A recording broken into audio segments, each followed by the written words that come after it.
Daniel chapters 9 through 12 describe a period of 77s for the arrival of the Messiah and the accomplishing of 6 key redemptive things. There are 7 dates associated with the 77s.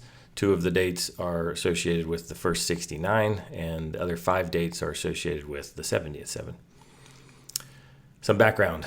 This passage is well known and much debated. We're not going to cover all of the different nuances here, nor are we going to provide the justification, the detailed justification and support for the 70th 7 as we're going to present it here. But that is provided in the documents that are available, and other videos will do deep dives on some of those specific things. So that's all covered, but not going to cover it here. The point of this video is to be short and to the point and just present the 70th 7 with a little bit of background from the 69 so that it's in context for people who are maybe less familiar with it. So let's dive in.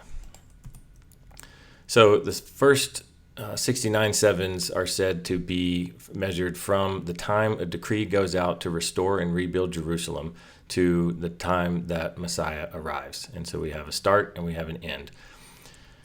The scripture doesn't say what the unit of time is. It says 69 sevens. It doesn't say 69 7-year periods. Okay, and that's important. So tuck that away.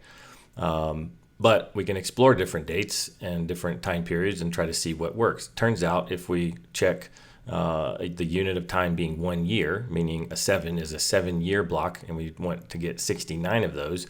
If we take 69 times 7 years in each block times 360 days in the ancient Jewish and Babylonian calendars, we get 173,880 days.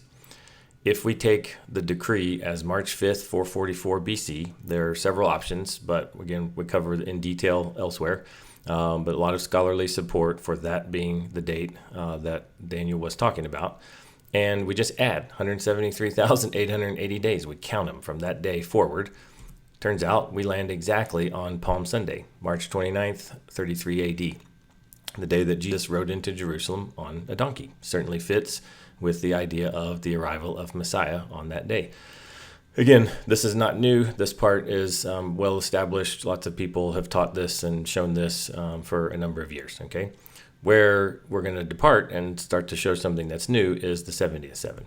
The 70th 7 does not exactly follow necessarily. The text doesn't require that it follow immediately after the 69. It starts getting described differently in the text. Again, we'll cover all those details elsewhere. Suffice it to say, what is given is a midpoint, and that midpoint is the crucifixion, which was April 3rd, 33 AD, which was Passover, as most of you probably know. And then it gives an end point, but it doesn't initially specify it. It just says it's the end. How long until the end? How long until the end of the age?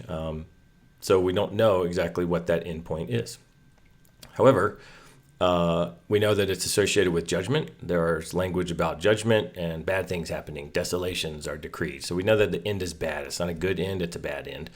And again, we can do the same thing we did with the 69 sevens, which is to take the math, crunch the numbers. There could be lots of different possibilities, and see if any of the dates light up that would have meaning. And so we're expecting around this end point, there needs to be something that has to do with judgment and desolations and all the bad things that are mentioned in that part of Daniel. Turns out, if we think about 70 AD, there's some significant judgment things happening around that time frame in terms of the ending of the Old Covenant and the destruction of Jerusalem. So if we assume, again, it's not stated in the scripture what the time period is. We assume that it's a 7-decade period, not a 7-year period like the 69 sevens were, but a 7-decade period. Then we can crunch the same type of numbers on that. If we do that, we get 25,200 days for that entire 7-decade period, which splits into 2 chunks of 12,600 days, centered on the crucifixion. Okay. There are 2 additional time point markers in Daniel chapter 12 that talks about the 1,290 days and 1,335 days. And so if we do the same ratio math on those, we can compute these additional time points. So those are the 5 time points of the 70th 7. You have the start, you have a midpoint, you have a strict end, and then you have 2 additional time points after that. So to know if this is right, what do we do? Same thing we do with the 69 sevens. We just do the math. We do the calendar math. Turns out, if we do that, the end point of the 70th seven lands on October 2nd, 67 AD. Now, that day in history you might think to look at, which would be fair, but nothing really happens. There's interesting factoids around 67 AD and 68 AD and a lot of the things that are happening in the leading up to the destruction of the temple and the utter desolation of Jerusalem, but nothing specific on that day. The interesting part is if we jump over to the Jewish calendar and we compute what day on the Jewish calendar that was, and that all of a sudden is not a random day, but it's a day that has a lot of significance. It happens during Tishri 4, which is the days of awe on the Jewish calendar, which is a feast period where judgment is decreed. Okay, so that starts to sound interesting. So that day on the Jewish calendar is a day of judgment. If we do the math on the 1290 marker, we see that it also lands on an interesting Jewish date of Tisha B'Av. Now, that one deserves a little bit of discussion because it's probably not familiar to most of us. That is essentially the 9/11 day for those of us who are Americans. 9/11 on the Jewish calendar.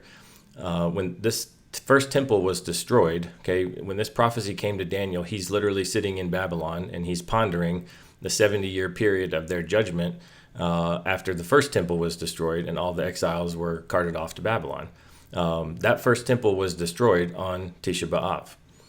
2 years later, in 68 AD and 70 AD, the second temple was also destroyed on that very same day.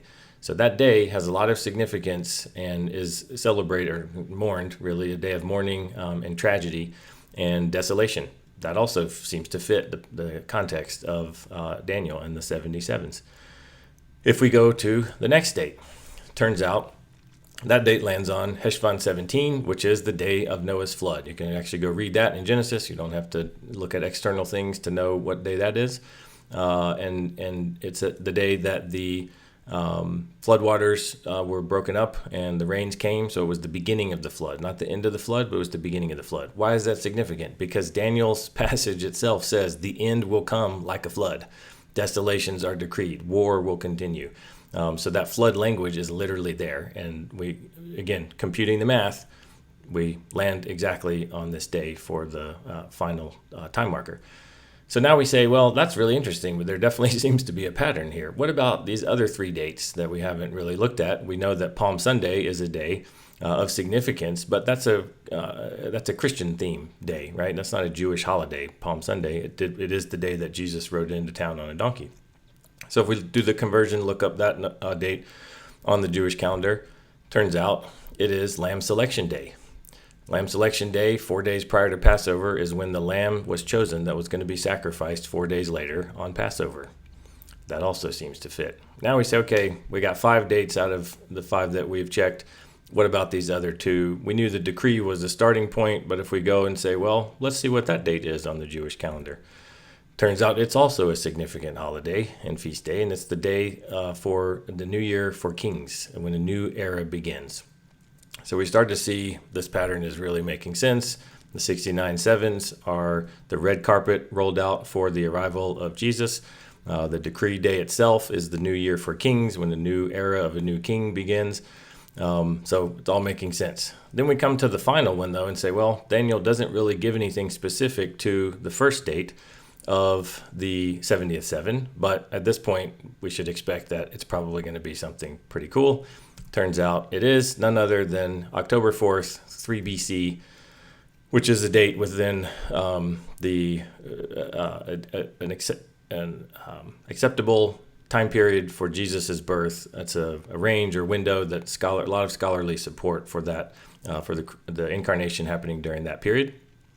More importantly, for our purposes here, for the 77, what is it on the Jewish calendar? It's Tishri 22. That happens to be a very specific day called Shemini Atzeret. You may have heard of the Feast of Tabernacles or the Feast of Booths, which is the idea is that God dwells with man.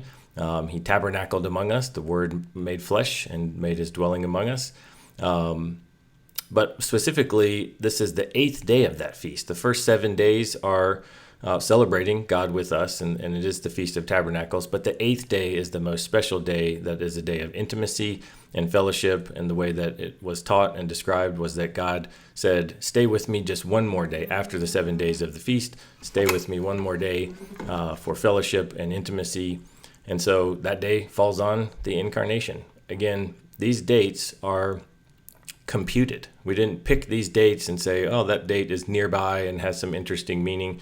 We literally take the text, assume that there's a 7-decade period, because the text doesn't say, so that is an assumption, but it's the same assumption that is made for the 69 sevens, and then you just check the math. Turns out when it's a 7-decade period, these dates light up like Christmas trees. So what does it mean? It means a few things. Number one, it means that Daniel's 77s are what the text says they are. They're about Jesus. They're about the arrival of Jesus. The 70th seven explodes and represents his life and his crucifixion, his death and resurrection. And then it does also include a period of judgment and the ending of the old covenant and the birthing of the new, which are themselves consequences of the crucifixion and his death and resurrection. What else does it mean? It also turns out to have significant impact on Revelation. Why is that? Because all of Revelation's numbers are 3.5 type numbers are Daniel's numbers. So there's a host of them in there. And it turns out to have a significant impact in constraining the interpretations of Revelation because it constrains the time period. And so, again, that's all covered elsewhere in the documents that are available and other videos. But check it out. Don't take my word for it. Check the math. And if the math checks out, it's compelling.